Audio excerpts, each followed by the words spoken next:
Good morning students. So today in this session we will be discussing about the stereochemistry of SN1 and SN2 reaction. So what is SN1 and SN2 reaction? You have studied in your previous session. So today we will be looking into its stereochemistry. So what do you mean by stereochemistry? We will be first looking into that, followed by the stereochemistry of your SN1 and SN2 reaction. So today's topic is stereochemistry of SN1 and SN2 reaction. So what is stereochemistry? First of all, what is stereochemistry? It's a branch of chemistry wherein you study about the three-dimensional structure of molecules. That is, how are the atoms arranged in a molecule with respect to three dimensions? You will be studying that, and the effect of this three-dimensional structures of molecules on the chemical reactions.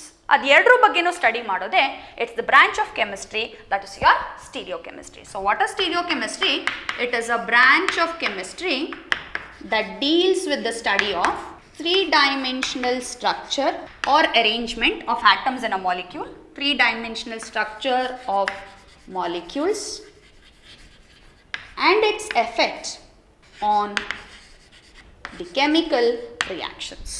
The three-dimensional structural study of the molecules and the effect of this three-dimensional structure on chemical reaction is called as your stereochemistry.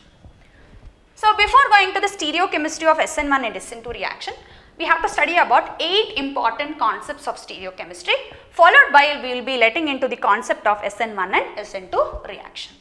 So what are those 8 important concepts of stereochemistry you have to know is, the first one is symmetrical elements and its operations, symmetry and asymmetry, chiral objects and chirality, chirality in molecules, optical activity, optical isomers, enantiomers, and finally racemic mixture. So by going through these 8 concepts, we will be letting into the concept of stereochemistry of SN1 and SN2 reaction. So first of all, the symmetrical elements and its operations. So in any molecule in this world, there are 3 symmetric elements. There are 3 symmetric elements. What is that? The first one is plane of symmetry. The second one is axis of symmetry. The third one is inversion center. So what is plane of symmetry? It is a plane that divides the molecule into 2 equal halves. That is, if you have a plane across a molecule, if that plane divides the molecule into 2 equal halves, so that plane is called as plane of symmetry. So for example, if this is a molecule, so if I cut the molecule into 2 equal halves like this, if this is the plane, if you have 2 equal halves, so then this plane is called as plane of symmetry. So if I cut the molecule into 2 equal halves, this half is the reflection of the other half, hence the operation is called as reflection. ಅಂದರೆ ಈ ಮಾಲಿಕ್ಯೂಲ್ನ ನಾನು ಹಿಂಗೆ 2 ಭಾಗ ಮಾಡಿದ್ರೆ ಈ 2 ಭಾಗನೂ similar ಇರೋದ್ರಿಂದ this becomes the plane of symmetry. ಈ 2 ಭಾಗನೂ ಸೇಮ್ ಇರೋದ್ರಿಂದ ಒಂದ್ರದ್ದು ಒಂದು ಅದು ಬಿಂಬ ಅಂತ ತಗೊಳ್ಳೋದ್ರಿಂದ, ಅಂದರೆ ರಿಫ್ಲೆಕ್ಷನ್ ಅಂತ ತಗೊಳ್ಳೋದ್ರಿಂದ the operation is called as reflection. ಎರಡನೇ ಎಲಿಮೆಂಟ್ ಬಂದ್ಬಿಟ್ಟು it is axis of symmetry. Axis, it's not plane, it is axis. Say for example, ಇಲ್ಲಿ ಒಂದು ಆಕ್ಸಿಸ್ ಇದೆ ಅಂತ ತಗೊಂಡ್ರೆ I can rotate the molecule across that axis. ಈ ಆಕ್ಸಿಸ್ ಅಂತ ತಗೊಂಡ್ರೆ, ಸೇ ಎಕ್ಸ್ ಆಕ್ಸಿಸ್ ಅಂತ ತಗೊಂಡ್ರೆ, it will be rotating like this. So ಈ rotations of the molecule, if they bring similar type of molecules, so such axis is called as axis of symmetry. ಈ axis ಮೂಲಕ rotation ಮಾಡ್ತಿರೋದ್ರಿಂದ the operation is called as rotation. ಮೂರನೇದು inversion center. Inversion center ಅಲ್ಲಿ it is a single center, it is neither an axis nor a plane, wherein across that point if you invert the molecule, if the molecules look like same things, they are called as such molecules are having inversion center.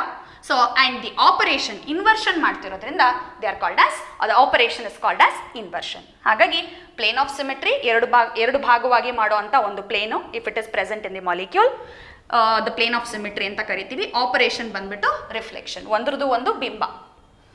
Axis of symmetry, ಆ Axis ಒಂದು ಮಾಲಿಕ್ಯೂಲಿನ Axis ಮೂಲಕ rotate ಮಾಡ್ತಾ ಹೋದರೆ ಒಂದು ರೊಟೇಷನಿಗೆ 2 molecules similar ಆಗಿ ಬಂದರೆ, ಅಂದರೆ 2 images similar ಆಗಿ ಬಂದರೆ the operation is called as rotation, and ಆ ಮಾಲಿಕ್ಯೂಲಲ್ಲಿ ಆಕ್ಸಿಸ್ ಆಫ್ ಸಿಮಿಟ್ರಿ ಇದೆ ಅಂತ ಅರ್ಥ.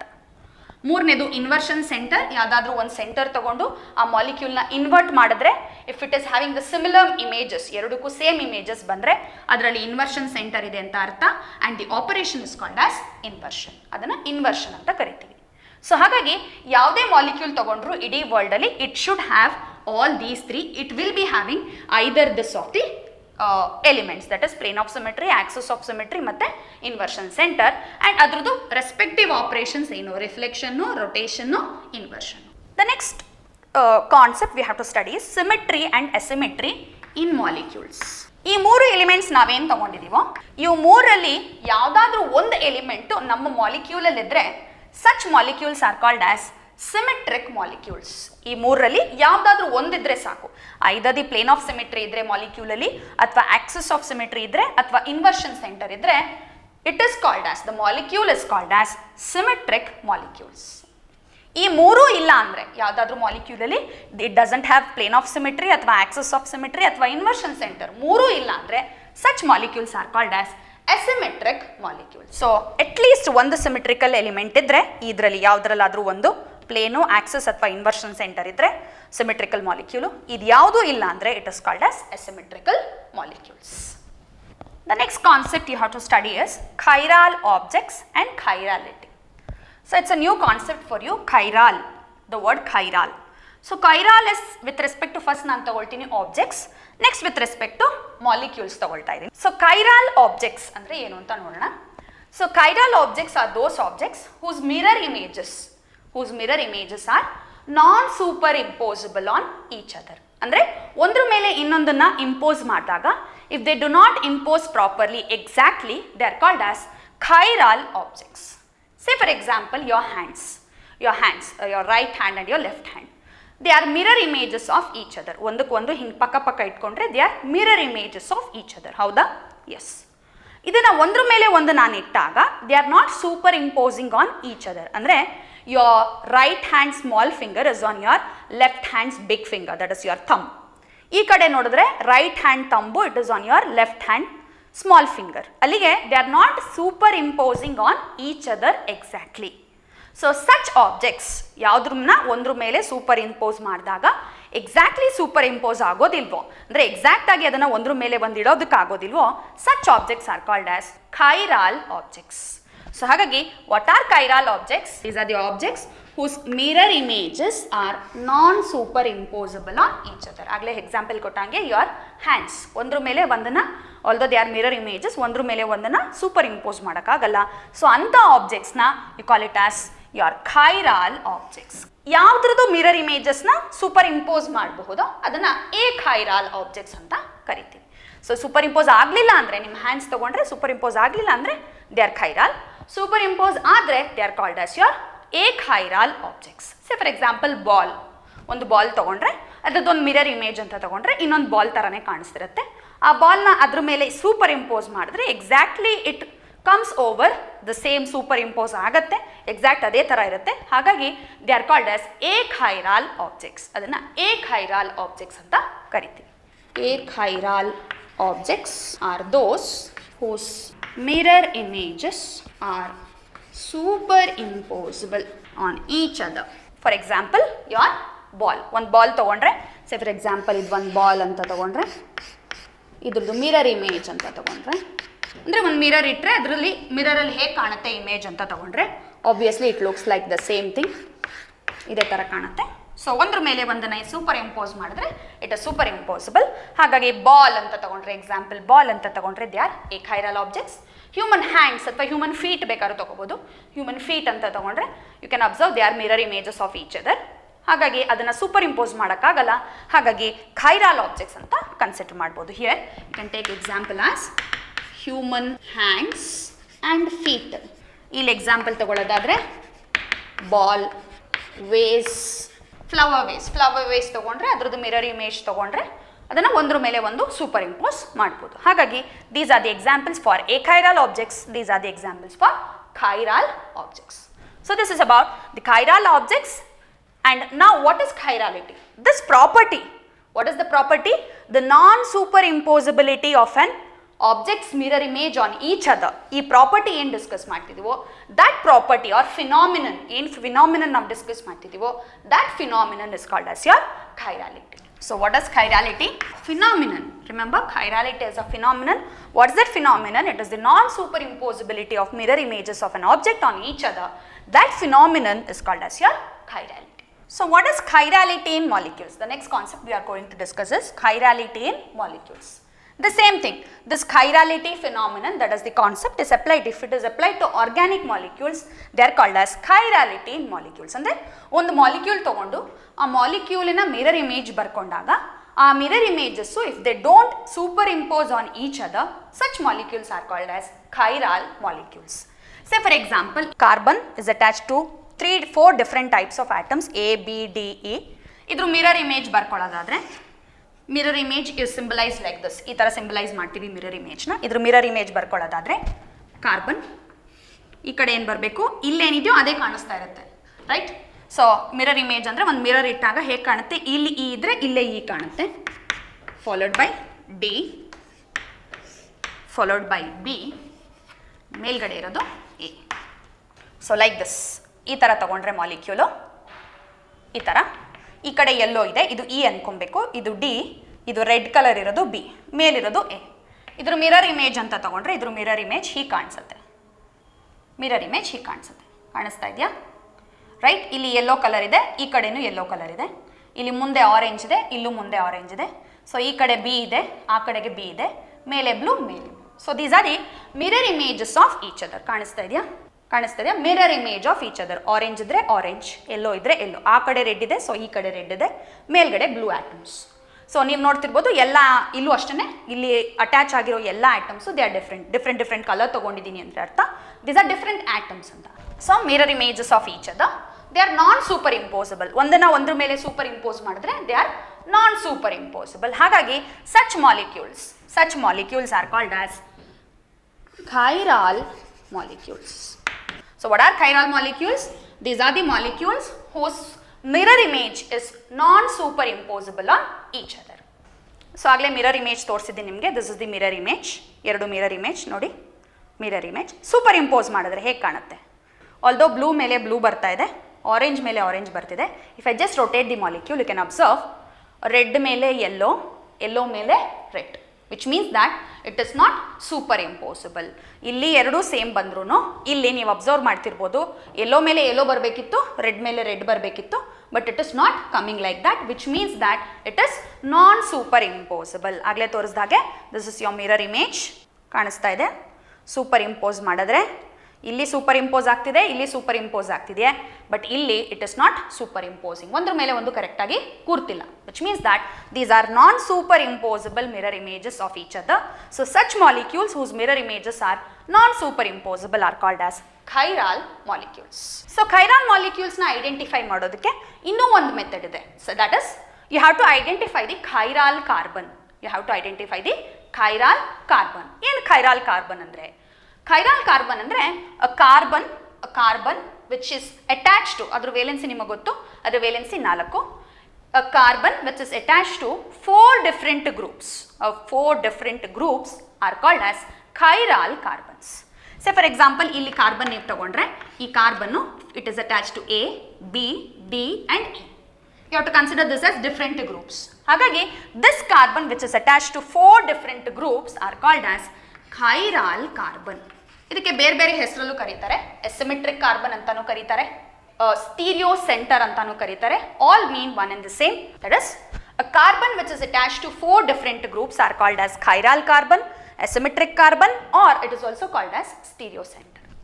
ನಿಮ್ಮ ಮಾಲಿಕ್ಯೂಲ್ ಅಲ್ಲಿ ಅಟ್ ಲೀಸ್ಟ್ 1 chiral carbon ಇದ್ರೆ, ಅಂದ್ರೆ ಈ ತರದ ಒಂದು ಡಿಫ್ರೆಂಟ್ ಗ್ರೂಪ್ ಗೆ ಅಟ್ಯಾಚ್ ಆಗಿರುವಂತ ಕಾರ್ಬನ್ ಇದ್ರೆ, that carbon is called as chiral carbon and such molecules are called as chiral molecules. ಅಂತ ಮಾಲಿಕ್ಯೂಲ್ಸ್ ನ chiral molecules ಅಂತ ಕರಿತೀವಿ. ಸೊ ಮಿರರ್ ಇಮೇಜಸ್ ಸೂಪರ್ ಇಂಪೋಸಿಬಲ್ ಆಗಬಾರ್ದು, non super impossible mirror images ಇರಬೇಕು, ಅಥವಾ you can identify it through 1 single chiral carbon. ಐಡಿ molecule ಅಲ್ಲಿ 100 ಕಾರ್ಬನ್ಸ್ ಇರಲಿ, but if it is having 1 chiral carbon, ಒಂದೇ ಒಂದು ಈ ತರದ ಕಾರ್ಬನ್ ಇದ್ರೆ, it becomes a chiral molecule. So this is about the chiral molecules, that is chirality in molecules. The next concept we have to study is optical activity. What is this? Optical activity. Optical activity is nothing but it is the capacity of a molecule. ಯಾವುದಾದ್ರೂ ಒಂದು organic molecule ತಗೊಂಡ್ರೆ it is the capacity of a molecule to rotate the plane polarized light. ಒಂದು plane polarised ಲೈಟನ್ನು rotate ಮಾಡುವಂಥ capacity ಇದ್ದರೆ such molecules are said to be having optical activity. So what do you mean by optical activity? It is the capacity of a molecule to rotate a plane polarized light. Plane polarized light. And such molecules are called as optically active molecules. So what do you mean by a plane polarized light? ಏನು ಹಾಗಂದ್ರೆ ಅಂದರೆ normal light ತಗೊಂಡ್ರೆ if you take a normal light ಅದರಲ್ಲಿ light radiations, that is the radiations of that light will be vibrating in all directions. ಅಂದರೆ ಎಲ್ಲ ಡೈರೆಕ್ಷನ್ಸಲ್ಲೂ there will be a vibration of that radiations. So ಆ radiations ಎಲ್ಲ ಡೈರೆಕ್ಷನ್ಸಲ್ಲೂ it will be vibrating. ಈ normal ಲೈಟ್ನ if I pass through a Nicol prism ಮೂಲಕ ನಾನು ಪಾಸ್ ಮಾಡಿದ್ರೆ it's a normal white light. If I pass through a Nicol ಪ್ರಿಸಮಿಂದ ಈಚೆ ಬರುವಂಥ ಲೈಟಿಗೆ there will be vibrations in only one direction. ಒಂದು ಡೈರೆಕ್ಷನಲ್ಲಿ ಮಾತ್ರ ವೈಬ್ರೇಷನ್ಸ್ ಇರುತ್ತೆ. ಇಲ್ಲಿ ಆಲ್ ಡೈರೆಕ್ಷನ್ಸಲ್ಲಿ ವೈಬ್ರೇಷನ್ಸ್ ಇರುತ್ತೆ. ಅದನ್ನು ನಿಕಾಲ್ ಪ್ರಿಸಮ್ ಮೂಲಕ ಪಾಸ್ ಮಾಡಿದ್ರೆ ಬರೋವಂಥ output light it will be having the vibrations of the radiations in one direction, and that light which has the vibrations in one direction is called as your polarized light.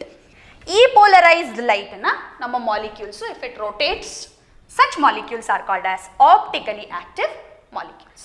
The next thing is, what are optical isomers? Obviously these are the molecules which are called as optical isomers. Andre ಈ polarized light na it can rotate in two directions. One is on right hand side or clockwise direction ಅಲ್ಲಿ rotate ಮಾಡುತ್ತೆ ಕೆಲವು molecules. ಇನ್ನು ಕೆಲವು molecules they rotate this plane polarized light in an anti-clockwise direction. ಇದು clockwise direction, ಇದು anti-clockwise direction. Such molecules which rotate the plane polarized light either towards clockwise or anti-clockwise, they are called as optical isomers. So if a molecule rotates the plane polarized light, ilno torsiro light na if it rotates clockwise rotation madidre such molecules are called as dextrorotatory molecules. They are symbolized by small d or plus. If it is anti-clockwise rotation madidre, if the molecule rotates the plane polarized light anti-clockwise andre left hand sided alli rotation madidre, they are called as levorotatory molecules, and it is symbolized by small l or minus. ee eradunnuve, that is a molecule which rotates clockwise, a molecule which rotates anti-clockwise, ee eradunnu you call it as optical isomers. They are called as optical isomers. So there are two types of optical isomers, one dextrorotatory, ಇನ್ನೊಂದು levorotatory molecules. The next very important topic is enantiomers. So what are enantiomers? First of all, enantiomers are optically active isomers, that is they are optical isomers. These are the non-superimposable mirror images of each other which are optically active. ಅಂದ್ರೆ ಅರ್ಥ ಒಂದು dextrorotatory, ಇನ್ನೊಂದು levorotatory. So let us take an example for that. So let us consider this as a molecule. Carbon is attached to 4 different types of halogens: fluorine, chlorine, bromine and iodine, which means that carbon is a chiral center, that is it is a stereo center, it's an asymmetric center.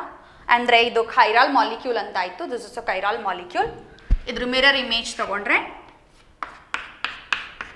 ಇಲ್ಲಿ I ಇದೆ, ಹಾಗಾಗಿ carbon ಗೆ ಈ ಕಡೆ ನಾನು I ಬರಿಬೇಕು. Next Br ಇದೆ, next ಈ ಕಡೆ Cl ಇದೆ, ಇಲ್ಲಿ F ಇದೆ. So this is the mirror image of the molecule 1. ಇದು ಅಷ್ಟೇ, this is also attached to 4 different substituent atoms, ಹಾಗಾಗಿ ಇದು ಸಹ chiral center, ಹಾಗಾಗಿ these are chiral molecules. ಇವು chiral molecules. So such chiral molecules which are non-superimposable on each other, one of the isomer, ಇದು ಒಂದು isomer ಅಂತ ತಗೊಂಡ್ರೆ it rotates the molecule either clockwise ಅಥವಾ anti-clockwise. ಇನ್ನೊಂದು ಅಷ್ಟೇ, ಅದರ opposite direction ಅಲ್ಲಿ there is a rotation of the plane polarized light. So such molecules, mirror images are non-superimposable, and one of the isomer is dextro in nature, the other isomer is levo in nature. They are called as enantiomers. Avana enantiomers anta kariti. So what are enantiomers? Remember, first of all, it is optically active isomer. It is optical isomer whose mirror images, yaudra mirror images, so they are non-superimposable on each other, and adralli ಒಂದು dextrorotatory ಇನ್ನೊಂದು levorotatory. Such pair of molecules, such pair of idond molecule, such pair of optically active molecules are called as enantiomers. Adana enantiomers anta karitivi. The last concept we have to study is racemic mixture. What do you mean by racemic mixture? ಈ ಎರಡು molecules ನಿಮ್ಗೆ ಆಗಲೇ ಹೇಳಿದ್ದೀನಿ, ಒಂದು clock wise direction ಅಲ್ಲಿ rotate ಮಾಡಿದ್ರೆ plane of polarise light ನ, ಇನ್ನೊಂದು ಆಂಟಿ ಕ್ಲಾಕ್ ವೈಸ್ ಅಲ್ಲಿ ಪ್ಲೇನ್ ಪೋಲರೈಸ್ ಲೈಟ್ ನ ರೊಟೇಟ್ ಮಾಡುತ್ತೆ. If I take a mixture of both these things, that is ಯಾವ ಮಾಲಿಕ್ಯೂಲು ರೈಟ್ ಸೈಡ್ಗೆ ದಟ್ ಇಸ್ ಕ್ಲಾಕ್ ವೈಸ್ ಡೈರೆಕ್ಷನ್ಗೆ ರೊಟೇಟ್ ಮಾಡುತ್ತೋ ಅದನ್ನು 50% ತಗೊಂಡ್ರೆ, ಇನ್ನೊಂದು ಮಾಲಿಕ್ಯೂಲು ಯಾವುದು ಆಂಟಿ ಕ್ಲಾಕ್ ವೈಸ್ ಡೈರೆಕ್ಷನಲ್ಲಿ ರೊಟೇಟ್ ಮಾಡುತ್ತೋ ಅದನ್ನು 50% ತಗೊಂಡ್ರೆ ಏನಾಗುತ್ತೆ, ಪ್ಲೇನ್ ಪೋಲರೈಸ್ ಲೈಟ್ ರೊಟೇಷನ್ ಏನಾಗುತ್ತೆ, ಇದು 50% ಕ್ಲಾಕ್ ವೈಸ್ ಡೈರೆಕ್ಷನ್ ರೊಟೇಟ್ ಮಾಡ್ತಿದ್ರೆ ಇದು 50% anticlockwise. What is the resultant rotation? Resultant rotation is 0. Such mixture of dextrorotatory and levorotatory enantiomers in equal proportion,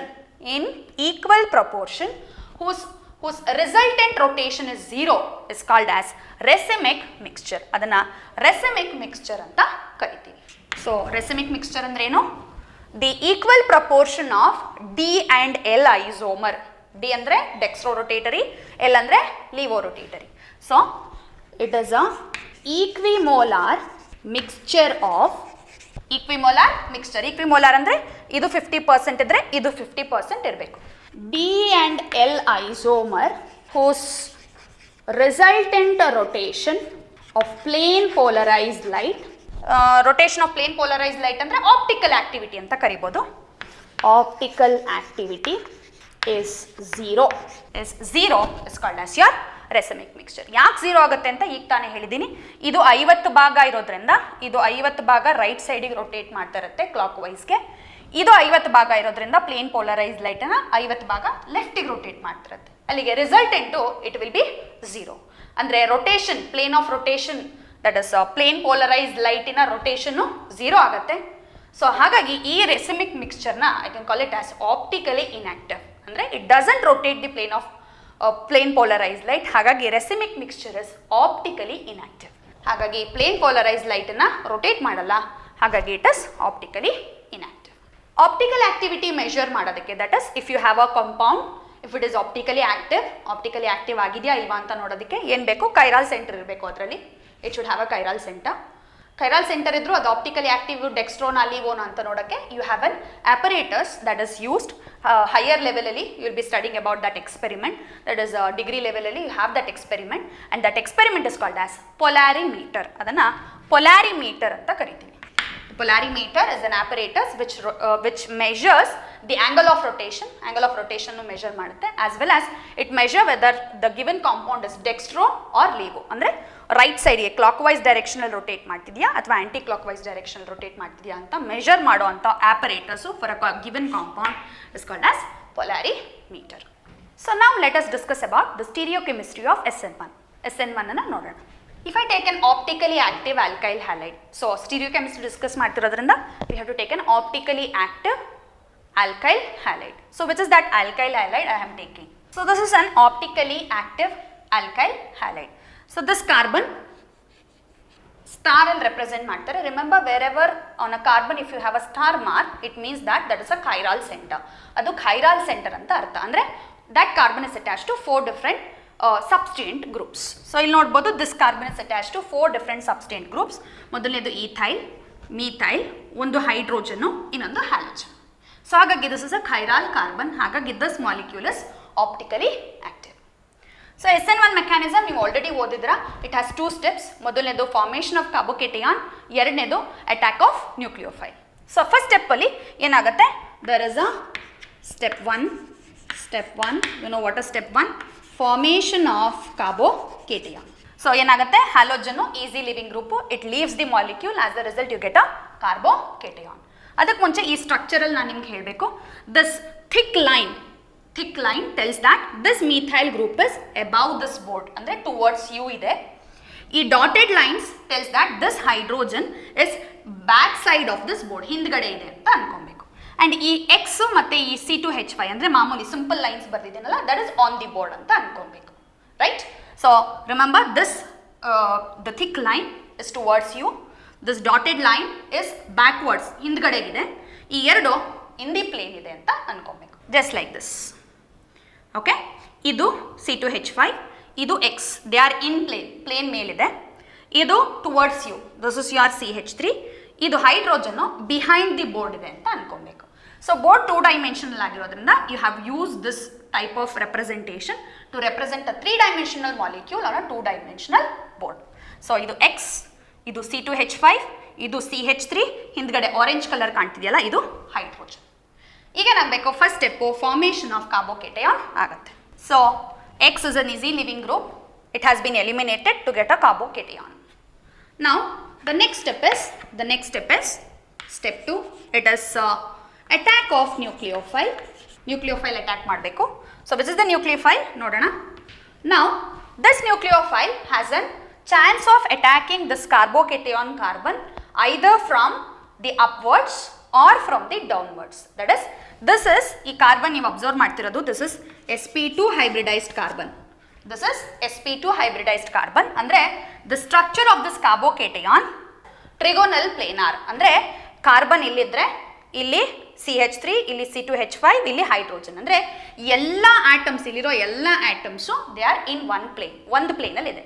ಹಾಗಾಗಿ ಇದು ಟ್ರೈಗೋನಲ್ ಪ್ಲೇನಾರ್ ಅಂತ ಅನ್ಕೊಬೇಕು. Triangle ಶೇಪಲ್ಲಿ ಒಂದು ಪ್ಲೇನಲ್ಲೇ ಇದೆ. ಹಾಗಾಗಿ ನಮಗೆ ಬರೋಂಥ ನ್ಯೂಕ್ಲಿಯೋಫೈಲು, ಸೆ ದಿಸ್ ಇಸ್ ಯುವರ್ ನ್ಯೂಕ್ಲಿಯೋಫೈಲ್ ಅಂತ ಅನ್ಕೊಂಡ್ರೆ, this is your molecule, trigonal planar molecule. Nucleophile it can attack from upwards, ಇಲ್ಲಿಂದ ಬರ್ಬೋದು, ಅಥವಾ the nucleophile can attack from the downwards. ಯಾಕೆ ಅಪ್ವರ್ಡ್ಸ್ ಡೌನ್ವರ್ಡ್ಸ್ ಹೇಳ್ತೀನಿ ಅಂತ ನಿಮ್ಗೆ ಅರ್ಥ ಆಯಿತು ಅನ್ಕೊತೀನಿ.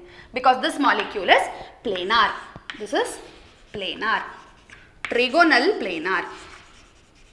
ಯಾಕೆ ಅಂತಲೂ ಹೇಳಿದ್ದೀನಿ, that is because of this sp2 hybridisation of this carbocation. ಹಾಗಾಗಿ ಈಗ ನ್ಯೂಕ್ಲಿಯೋಫೈಲ್ ಏನು ಮಾಡುತ್ತೆ, it attacks from upwards or it attacks from downwards. ಇದು ಅಪ್, ಇದು downwards.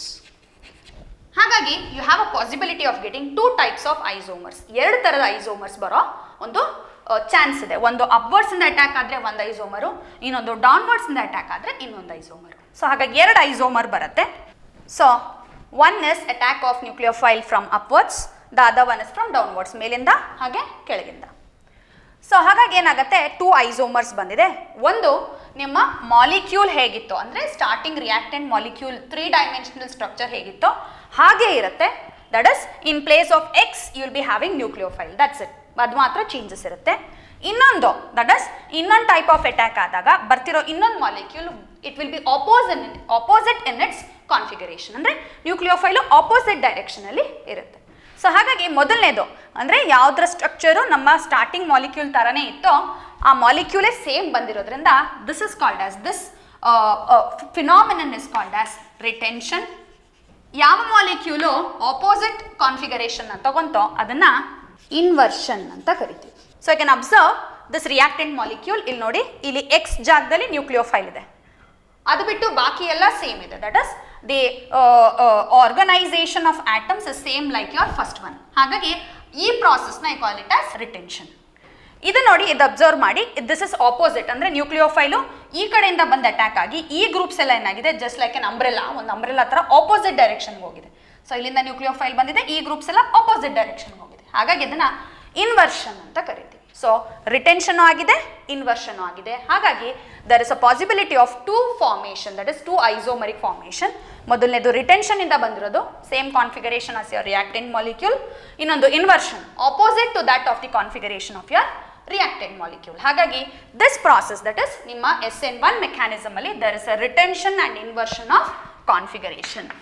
There is a retention and inversion of configuration of molecules.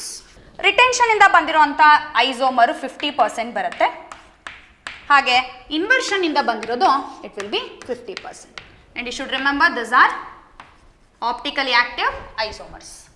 50% ಈ ಐಸೋಮರು 50% ಈ isomer ಬಂದಿರೋದ್ರಿಂದ optical activity of the resultant will be ಏನಾಗಿರುತ್ತೆ ಆಗ್ತಾನೆ ಹೇಳಿದೆ it is a racemic mixture. So ಇಲ್ಲಿ retention ಇಂದ ಬಂದಿರೋದು 50%, ಇನ್ವರ್ಷನ್ ಇಂದ ಬಂದಿರೋದು 50%. ಹಾಗಾಗಿ ಇಲ್ಲಿ ಎರಡು ಕಾನ್ಫಿಗರೇಷನ್ ಬಂದಿರೋದ್ರಿಂದ ದಟ್ ಇಸ್ ಡೆಕ್ಸ್ಟ್ರೋ ಇನ್ನೊಂದು ಲೀವೋ ಎರಡು ಯಾವ ಪ್ರಪೋರ್ಷನಲ್ ಬಂದಿದೆ 50-50 ಬಂದಿರೋದ್ರಿಂದ the stereochemistry of SN1 reaction called as racemization. ಏನಾಗ್ತಾ ಇದೆ ರಿಟೆನ್ಷನ್ ಇಂದ ಒಂದು ಕಾನ್ಫಿಗರೇಷನ್ ಬರ್ತಿದೆ, ಇನ್ವರ್ಷನ್ ಇಂದ ಇನ್ನೊಂದು ಕಾನ್ಫಿಗರೇಷನ್ ಬರ್ತಿದೆ, ಎರಡು ಈಕ್ವಲ್ ಪ್ರಪೋರ್ಷನಲ್ ಬರ್ತಿದೆ ಅಂಡ್ ಎರಡು ಒಂದಕ್ಕೊಂದು ಮಿರರ್ ಇಮೇಜಸ್. ಹಾಗಾಗಿ this mixture is called as racemic mixture, hence the product that has been obtained is optically inactive. ಹಾಗಾಗಿ stereochemistry of SN1 ಅಂತ ಕೇಳಿದ್ರೆ it is racemization. So that's the stereochemistry of your SN1 reaction. So now let us discuss about the stereochemistry of SN2 reaction. So as you all know, SN2 reaction is a single step reaction. So one day step reaction, that is formation of transition state followed by your formation of the product. So let us see what is that reaction is. So we have to take an optically active alkyl halide. What is an optically active alkyl halide? It should have a chiral center, that is a carbon attached to 4 different groups. So ಹಾಗಾಗಿ ಒಂದು optically active alkyl ಹ್ಯಾಲೈಡ್ನ ತಗೋಬೇಕು. Let us see what is the stereochemistry of this SN2 reaction.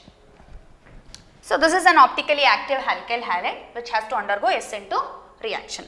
So this is a chiral center. You can observe it is attached to 4 different groups, hence it is a optically active alkyl halide. So what is the first step? That is it forms attack of nucleophile. Nucleophile has to attack your carbon, this carbon.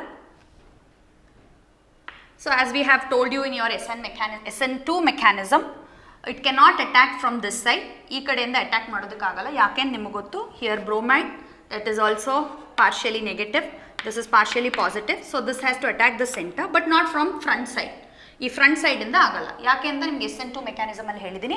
This is also negatively charged or electron rich, this is also negatively charge. ಹಾಗಾಗಿ ಈ ಕಡೆಯಿಂದ attack ಮಾಡೋಕ್ಕಾಗಲ್ಲ. ಹಾಗಾಗಿ ಏನು ಮಾಡುತ್ತೆ, your nucleophile attacks this electrophilic carbon from the rear side. Rear side ಅಂದರೆ ಹಿಂದ್ಗಡೆಯಿಂದ attack ಮಾಡುತ್ತೆ. ಆಸ್ ಅ ರಿಸಲ್ಟ್ ಫಸ್ಟ್ ಏನು ಫಾರ್ಮೇಷನ್ ಆಗುತ್ತೆ ನಿಮಗೆ ಗೊತ್ತು. ಫಸ್ಟ್ ಫಾರ್ಮೇಷನ್ ಆಗೋದು it's a 5 valence, that is 5 valency carbon atom transition state form ಆಗುತ್ತೆ. Followed by you'll be getting the product. So now the carbon valency is 5. So transition state, agale helidini transition state andre it is highly unstable.